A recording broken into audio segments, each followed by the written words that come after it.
Magandang araw sa inyong lahat. Ngayon ay tuturo ko sa inyo ang spell upang bumait ang lahat ng tao sa inyo o bumait ang mga taong nakapaligid sa inyo. Hindi naman lahat-lahat na sigurado talaga, ngunit karamihan. Karamihan ng taong makakasalumuhan nyo, boss nyo, pamilya nyo, mga kaibigan nyo, ay babait sa inyo. Una, kailangan mo lamang ng mga barya. O una ay magsindi ka muna ng kandila, maaaring puting kandila, o kaya naman ay kulay rosas na kandila o kulay berdeng kandila.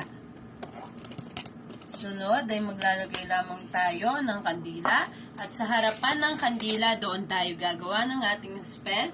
Maglalagay lamang tayo ng barya.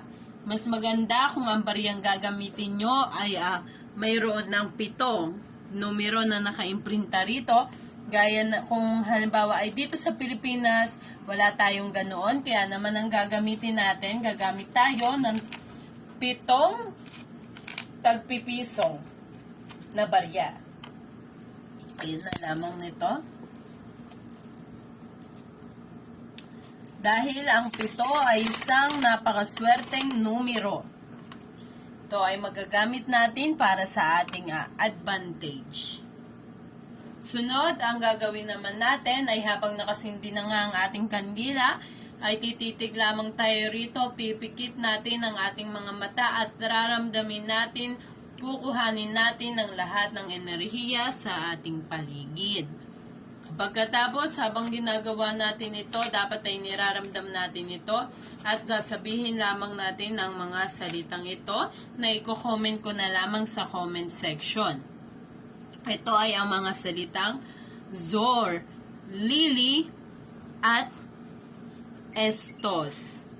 Pagkatapos noon, sabihin mong tatlong iyon habang ganito ang mga barya, dapat ay ganito ang ayos ng mga barya sa harapan ng ating kandila. Kagaya ko, maaari rin kayong gumamit ng ganito para mas madalian kayo.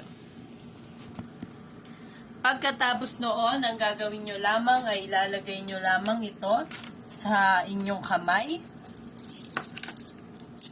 At pagkatapos ay dadasalin nyo na ako ay magugustuhan ng lahat, ang lahat ay maggugusto sa akin.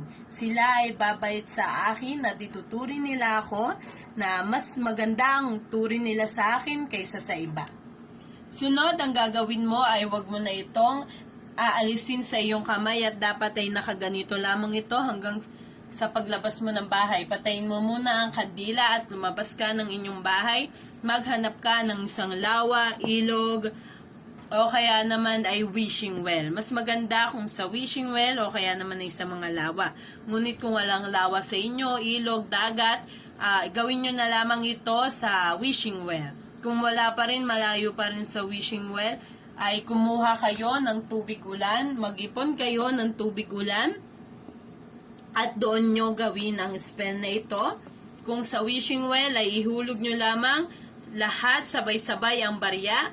Kung sa ilog, ganoon rin, o kaya ibato nyo naman kung sa ilog, sa dagat, o sa lawa, kapag ganoon. Ngunit kung sa wishing well, ihulog mo lamang ito ng sabay-sabay.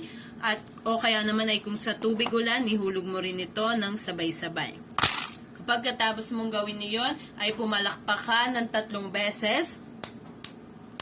At magdasal ka na hinihiling ko na magiging mabait ang lahat ng nakapaligid sa akin.